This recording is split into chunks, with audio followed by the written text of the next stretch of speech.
Hey everyone, Technomentary here. In today's video, I'm going to show you how to sign a document with markup on your iPhone.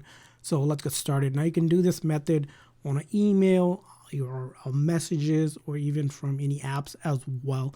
One way you can make this easy is if you save it to the Files app. You don't have to. You can also do it from the email app as well. But I'll show you an example from the Files app for a document that I have saved here. So I have it on my basically iCloud drive here. And then I have it in the Files app. And then I'm going to go ahead and find this in the Downloads folder.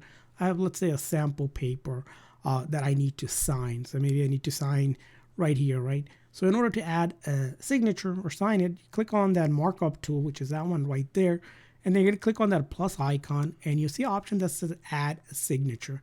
And when you do that, you'll get a prompt where you can use basically your finger to make a signature. So it's not the greatest, but it will work, something like this. So you're going to go ahead and do your signature. And then once you're ready, you're going to hit OK. And now you can sign it. And then you can take that and adjust it and move it around. So you can go ahead and make it adjustable.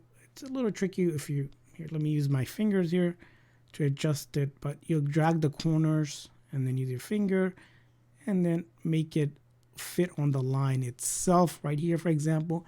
And once you're done, you're going to just go ahead and click on that and exit out the mark and then go back.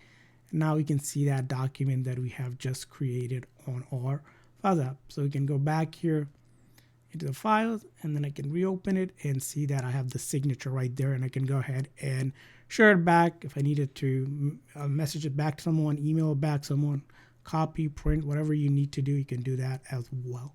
So that's how you sign a document. I hope this video was helpful, so please consider a like and subscribe button for more tips and tricks. See you guys next time.